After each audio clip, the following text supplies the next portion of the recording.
Some of you may know the work of Eulalia Bosch, an educator from Spain, who actually spoke at a conference in Melbourne in 2004. And the title of her lecture was Short Stories with Long Endings. And when Tina first asked me to consider speaking this afternoon, and in essence to consider on the past, present and the future of Reggio Emilia in Australian contexts, the title of Eulalia's, which I like so much, came to mind. And as I tried to bring my thoughts together about what I could share with you, it seemed to me that in fact it involves many short stories, many of them involving many other people, and many, if not all of them, have long endings, and many I hope will stretch way into the future. So my first story related to Reggio occurred in 1989, and I was a participant in the annual very large early childhood conference in North America, which was being held in Atlanta, Georgia in the USA. I don't know if any of you have ever been to that conference, but in actual fact it's a huge number of people and the program is about 1 inch thick, and so choosing what to go to for the day is quite a task. And on this particular day, I was searching for a session that I would find interesting. And my particular interests at that time, I was teaching at Melbourne University, so my interests were in multiculturalism and in working with families. And as I searched through the program for this day, I couldn't find anything that seemed remotely connected to my interests, except for a program about Italy. And I thought, I don't think this will be very interesting or relevant, but I can go and sit in the back row and I can leave early if it's not important. There was a very small group of people presenting, and they had obviously been very moved by their experience as they shared many wonderful images of young children engaged in small group projects.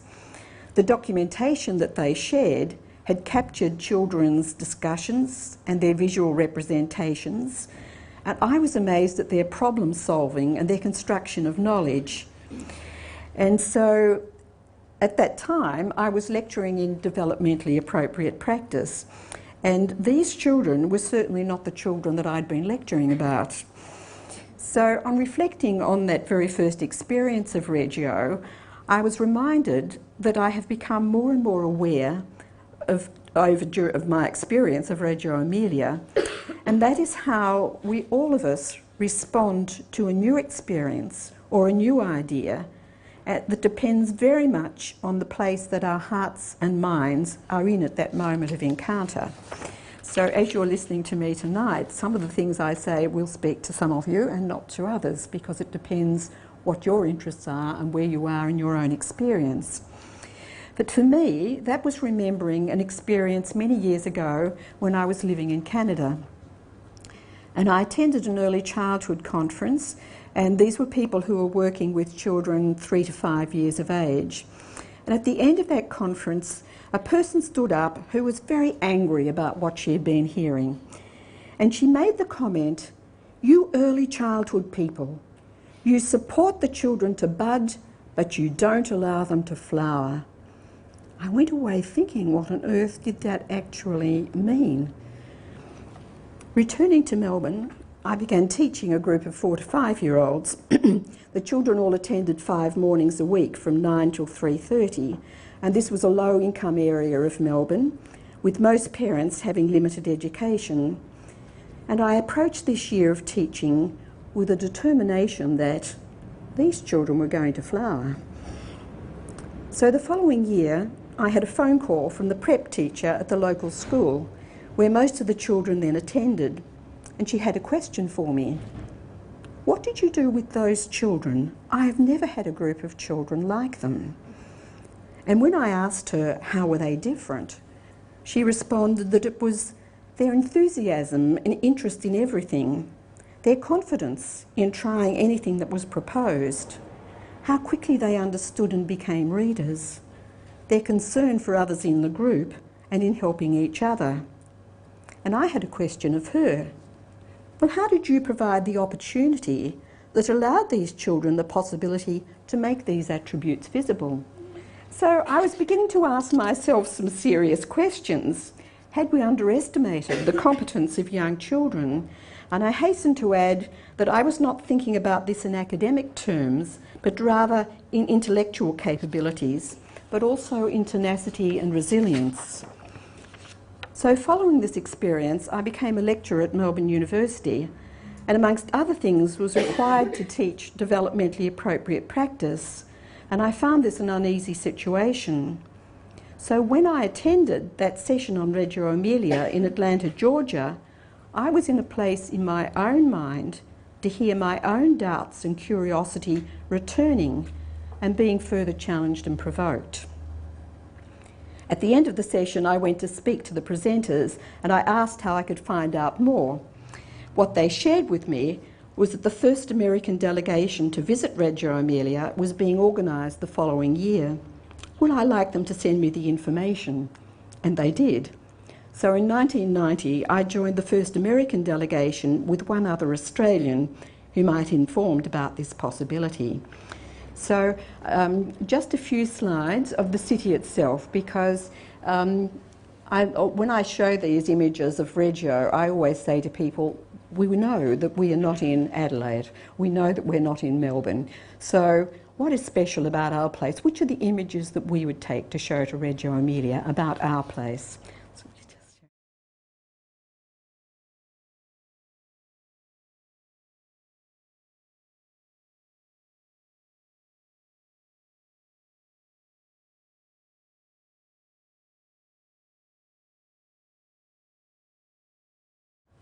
Jerome Bruner suggests that unless you understand the city of Reggio Emilia, you can't understand their educational project. But that would be another whole discussion. So during that visit, although I sensed that there was something very important happening, I also felt very confused and confronted by what I observed and heard. Confused because rather than just the usual products I had become accustomed to see on the walls and indeed hanging from the ceilings in Australian centres and schools, the walls in Reggio Emilia spoke not only of the products created by the children, but of the process of their thinking and learning in small groups.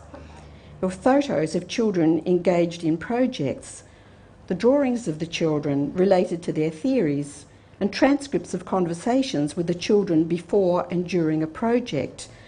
Not only learning made visible, but with an aesthetic dimension that conveyed an enormous amount of respect for the work of the children in the way it was displayed.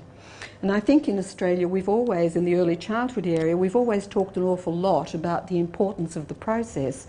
But very often when I go into centres, what I see on the walls is the product. And so I think this was a really important message that was coming from Reggio and something that was really quite different.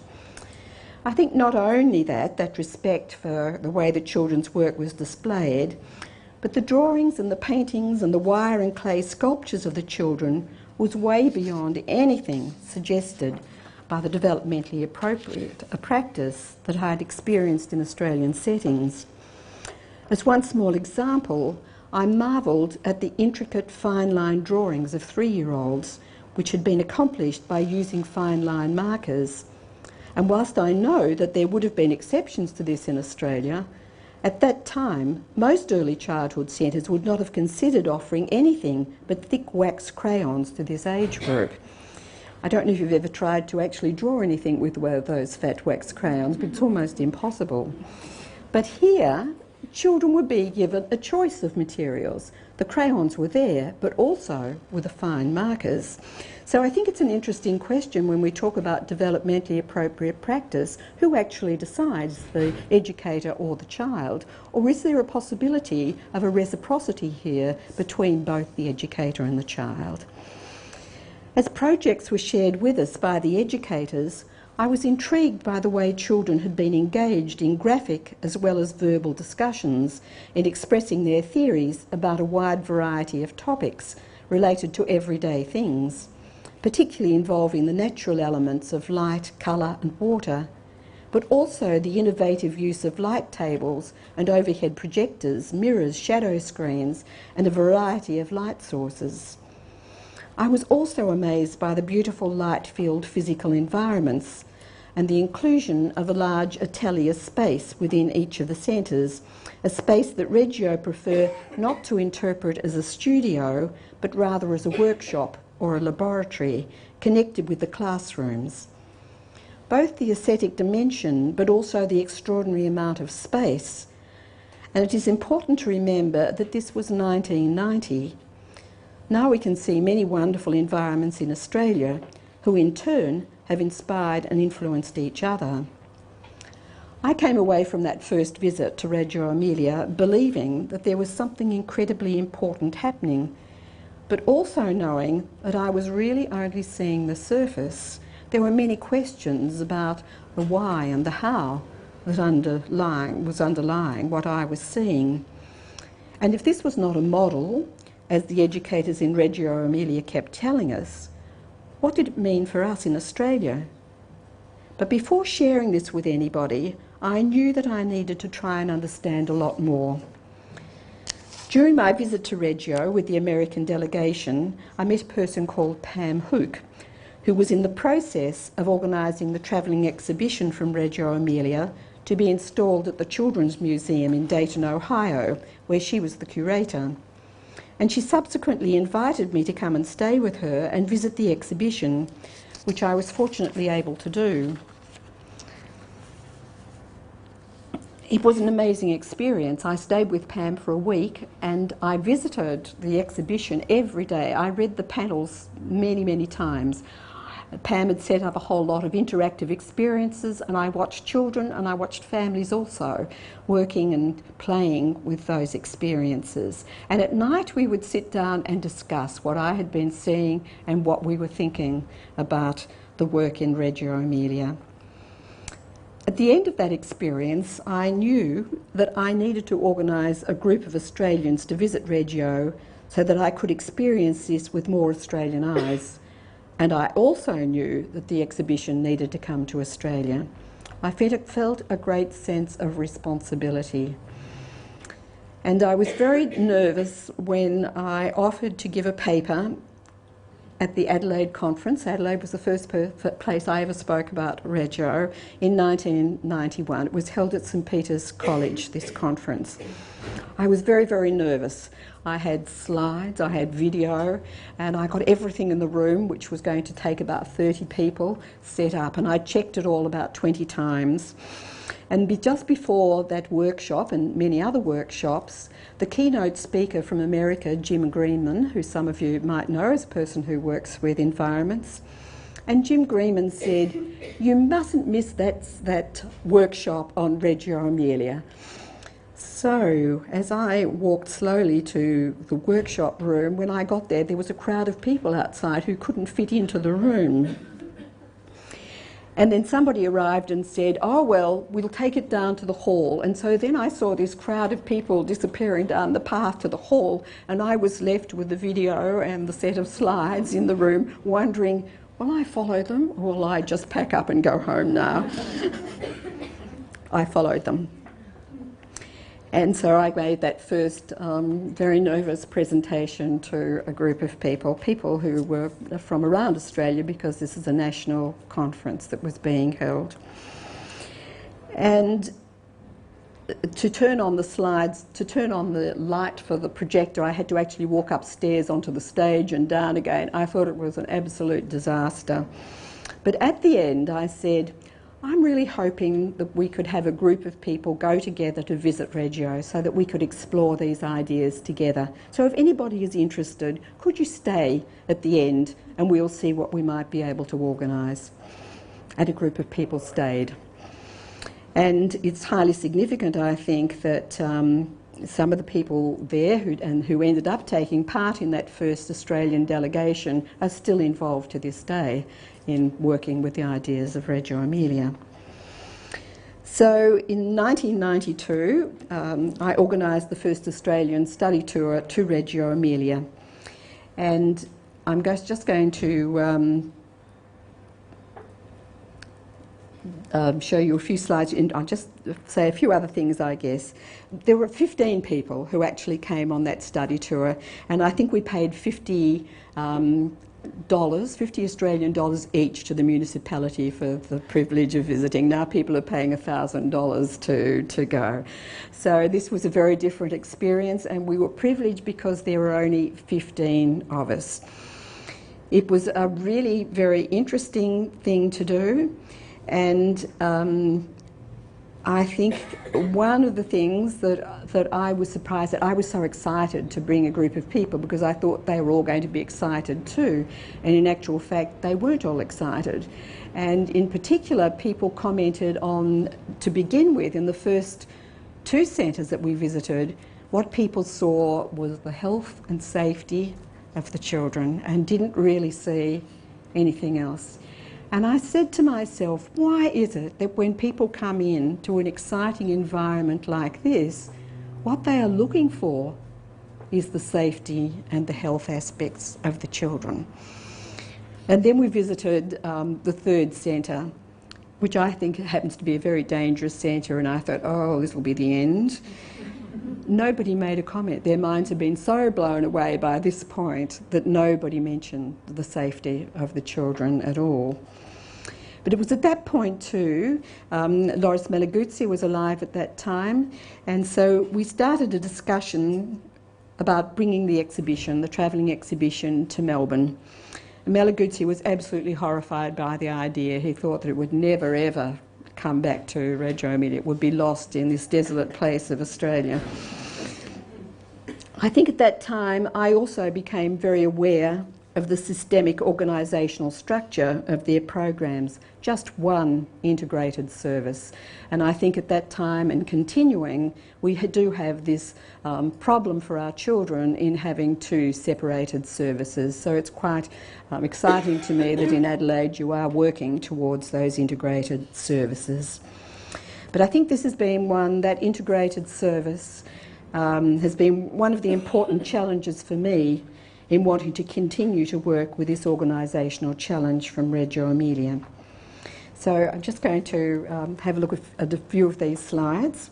So what we're looking at here, the separation of services was not about preschools or kindergartens and childcare, but about the age division.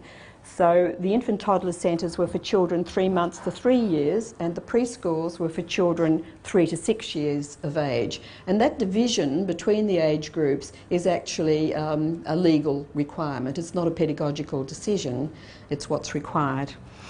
So all the centres and preschools are open from Monday to Friday from 8 a.m. to 4 p.m, with an option for early arrival at 7:30 and an extended day up to 6:20 p.m.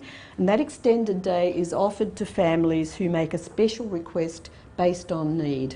And so parents are really encouraged to, if they can make an arrangement outside the centre, to make that arrangement, because in their experience they believe that that length of day, that 8 to 4, is really the longest time that's really in the child's best interest to be in a group situation. They also acknowledge that for some families that isn't a possibility, so they do provide that nurturing environment outside those hours. So all children attend at least 5 mornings a week, and that includes the infants and toddlers as well as the older children. Some children may leave after lunch. So the centres are open from the 1st of September until the 30th of June each year, and one centre will stay open during the months of July and August for all families in the city who have a need for this service. So teachers work for an additional week after the children finish, and for 2 weeks before the children commence. And I think when we see the depth of work or planning that goes on in these centres, this is one of the reasons that families or that teachers are able to work in this way. So within the centres, children are organised into age-specific groups. So in the preschools we have the 3-year-old group, a 4-year-old group and a 5-year-old group, because the children don't enter primary school until 6 years of age. And the two teachers in each classroom stay with the children, the same group of children, for the 3 years that they are in a centre. And I think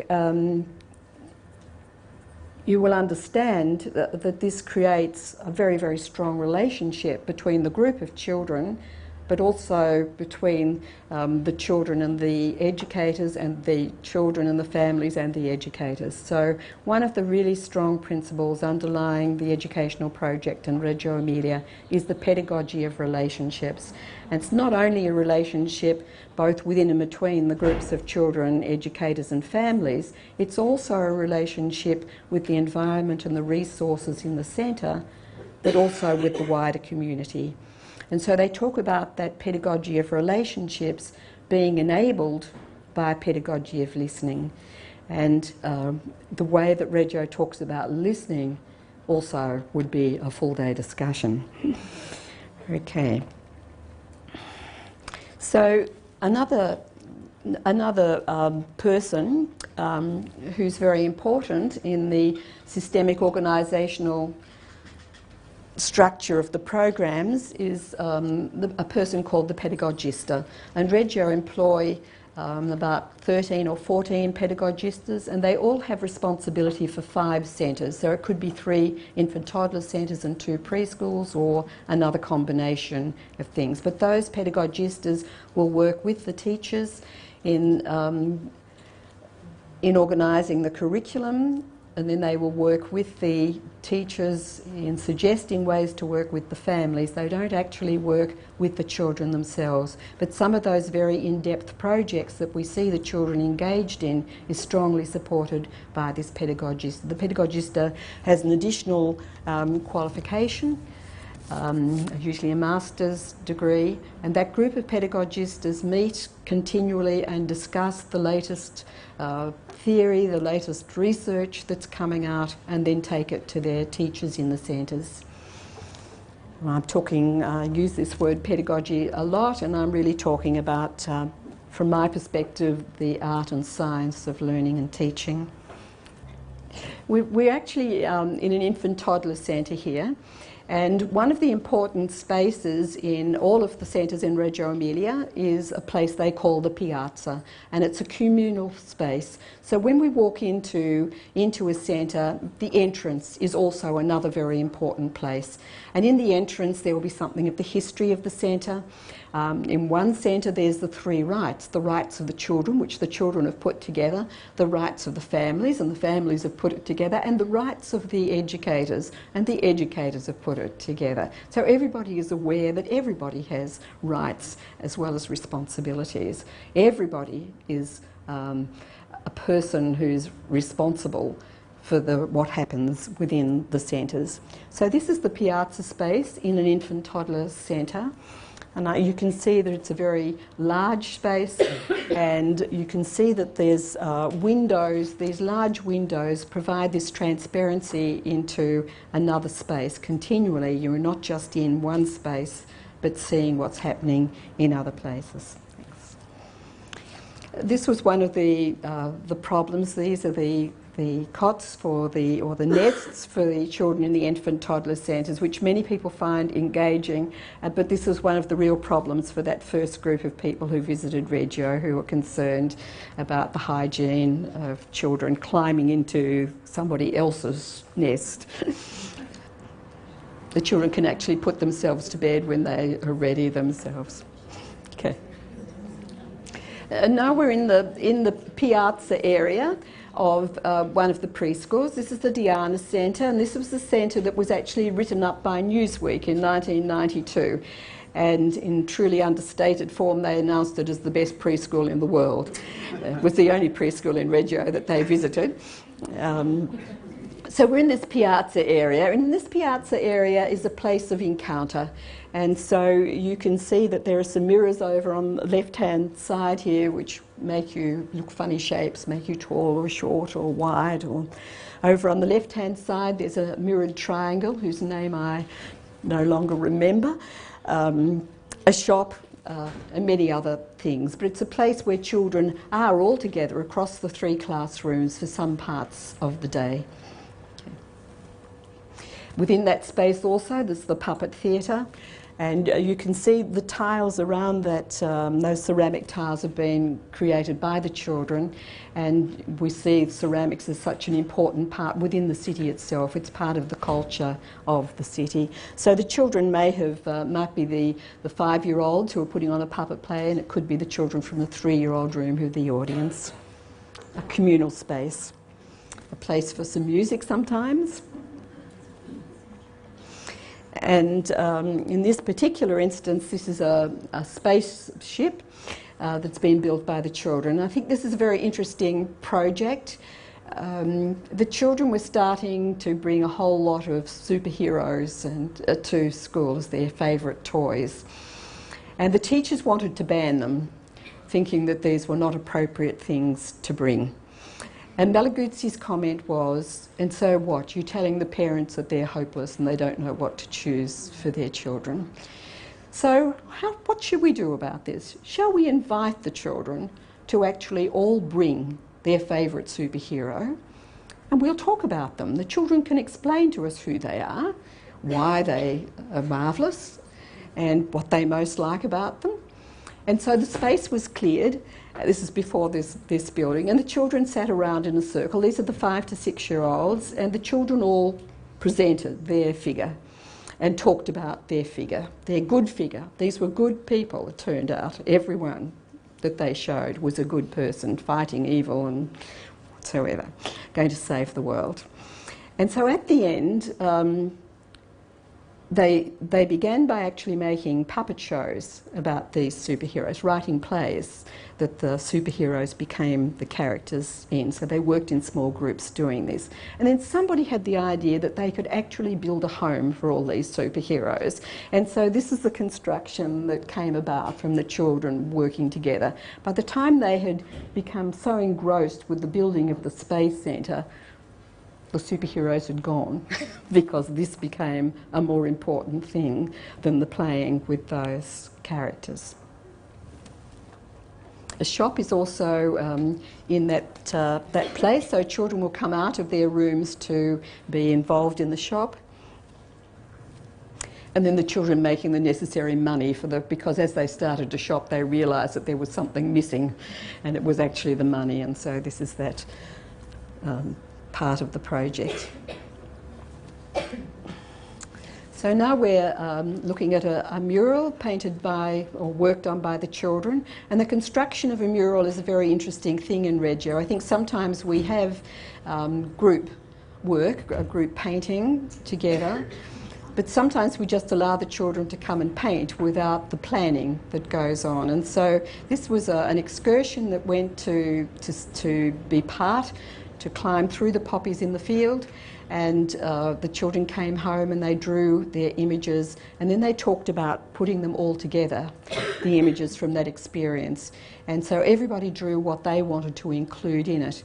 And then this particular painting was actually, because it's on acetate, the children were able to cut out their figures and put them onto the large sheet of paper, and then they placed the acetate over the top, and then the children painted their figures on the top, but they could see the drawings underneath. And there was a lot of talk as they sat around to say which things should go where. So the whole composition was very deeply discussed before it was put into action.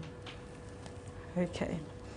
So behind that painting, that mural, is the dining room, and the amount of space in these centres is really amazing. So to have a separate dining room is something that we would all envy, I think, in our centres.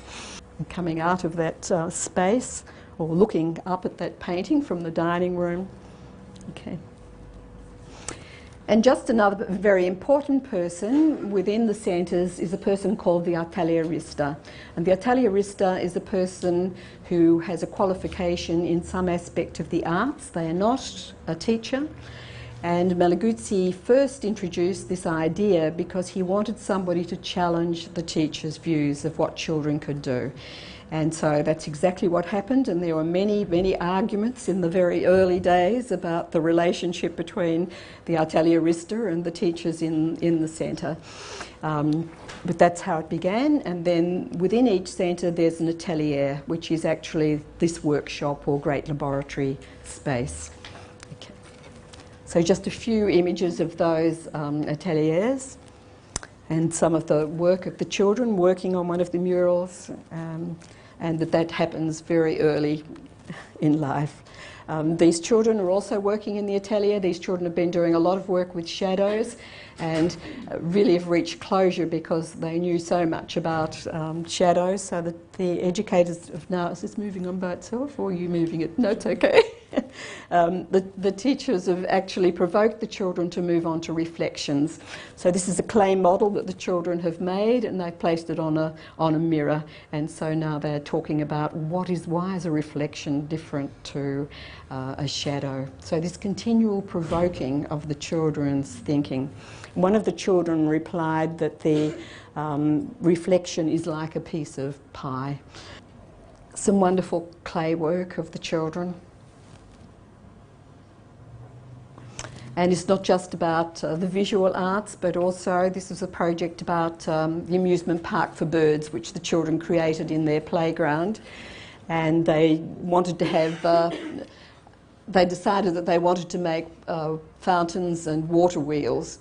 And so after they'd made their designs and their models, they then decided they needed something to actually test out their models to see if they would work. So this was the water trough that was created by the families, and it's actually this is an old mansion house, this particular centre, and this is right up in the top end, and you can just see if you look up at the top those pipes that are coming through. They're actually coming from the 2 stories down.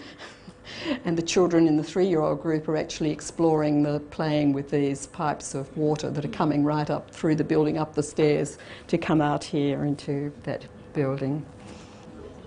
This was an idea of one of the families, that they should do this, and they worked very hard to make it happen. Okay.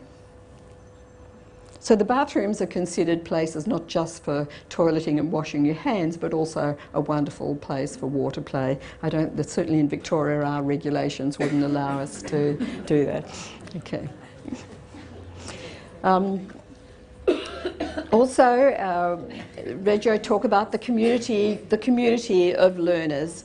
And I think one of the big differences in Reggio is their emphasis on the group, not so much on the individual, and that is quite a cultural difference for us, where our emphasis tends to be on the individual. Reggio wants the individual to be the best that they can possibly be, but for the purpose of the contribution that they will make to the group and to society.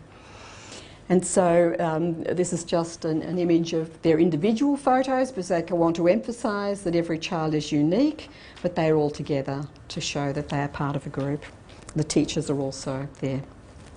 It's in the infant toddler space, and so we've got the images of the infants, and the parents and the teachers together have sat down and written about what's special about this child, a little cameo about each child.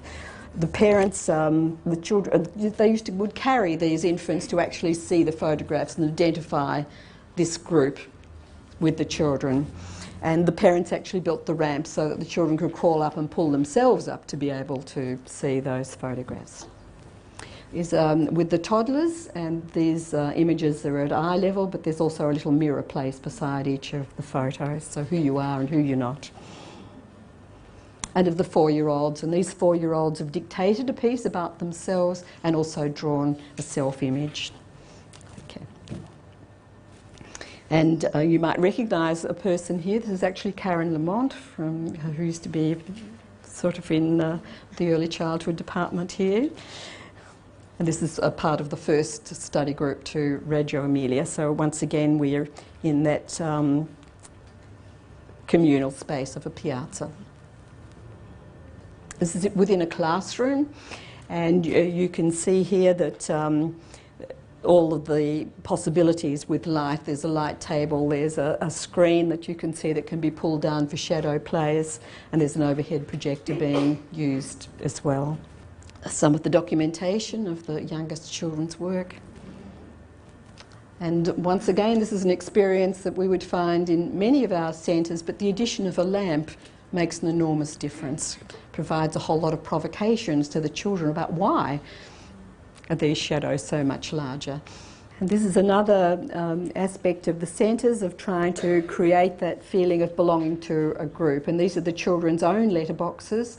And beside that, there's a communication table. And so the children are encouraged to make messages for each other.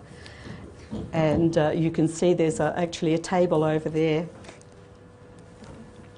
where children can write or make collages. And this starts very early, and in those early days there are a whole lot of little postage stamp portraits. So if the children are sending a message, they put the portrait of the photo of the child at the top and their own photo at the bottom, so the child will know who the message has actually come from. Many of these children, there is no formal teaching of reading and writing within the schools, but many of the children in the 5 to 6-year-old program are reading and writing. And there is a tremendous desire to be able to read the messages or to write the messages. So what they find happening is that, first of all, the children are content to make a drawing. They soon realise that the drawing doesn't actually give the message they want to give. And so they'll dictate something to the teacher and ask if they will write it out for them. Then they say, you write it and I'll copy it. And so this is a continual program they've set themselves towards being able to write those messages. Okay. And I think it was the first time I'd ever seen computers this is 1990, in a preschool. And this is a child who's sitting, wanting, it's his request to be able to put this message that the teacher's written out for him onto the screen. Okay, and some of the children posting the messages. And not only on the walls also, and I think Millikan used to talk about the walls speak. They speak about what we value. So I think it's very interesting to, when you go back to your own classroom, if that's where you're going, to see what are your walls actually speaking about? What are the messages that they're conveying to other people? And so as well as that documentation of the children's, making the children's thinking and problem solving visible, we also have photographs of collaboration. Collaboration is a very, very big word in Reggio. It's a wonderful word. It rolls off the tongue as if it's an easy thing to do. I find it the most difficult thing in the world to do, and I think many people do too. So these people work very hard at collaboration. Democracy is one of the highest values within this city, and so there's quite a joke that if you walk out into the Piazza in Reggio Emilia and you call out, "President," everybody turns around. Okay, so a photo of the children collaborating, and this was a collaboration about the amusement park, the bird. But also there's an image of teachers collaborating on the wall, and also families collaborating. Something in the outside area. Okay, so you might like to have a turn. This is a possibility. Or make some comments, or to ask some questions, or we could look at the DVD.